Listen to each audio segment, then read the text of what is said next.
Hello friends, আসসালামু আলাইকুম। Welcome back to my channel. আমি সিনথিয়া রহমান বলছি। আশা করি সবাই ভালো আছেন, আমি অনেক ভালো। তো আজকে আমি গাডি কচু রান্না করব। এটাকে অনেকে অনেক নামেই ডাকে, তো আমাদের এখানে গাডি কচু বলে। তো এগুলোকে আমি ভালো করে ছিলে এখন সিদ্ধ করে নেব কিছুক্ষণের জন্য, একটা আঠালো যে ভাবটা ওটা চলে যাওয়ার জন্য। তো এটা আমি রান্না করব চিংড়ি শুটকি দিয়ে।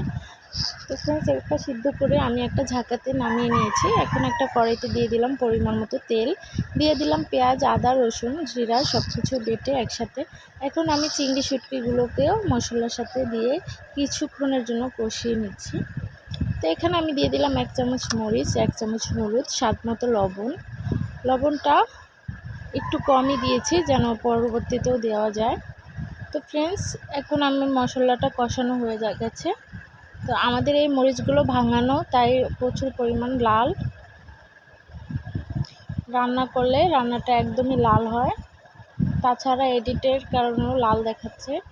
তো ফ্রেন্ডস, এগুলো ভালো করে আমি কষিয়ে এখন একটু পানি দিয়ে কিছুক্ষণের জন্য আমি ঢেকে রাখবো। তো ফ্রেন্ডস, এখন আমি দিয়ে দেব পরিমাণ মতো পানি। পানিটা দিয়ে আমি বারবার নেড়ে দিচ্ছি। এখন আমি অনেকক্ষণের জন্য ঢেকে রাখবো। তো ফ্রেন্ডস, ফাইনালি ঝোলটা টেনে গেছে। এখন আমার রান্নাটা কমপ্লিট। এখন আমি এটা নামিয়ে নিয়েছি। ফ্রেন্ডস, একটু ঝোল রেখেছি কারণ এটা শুকিয়ে যায়।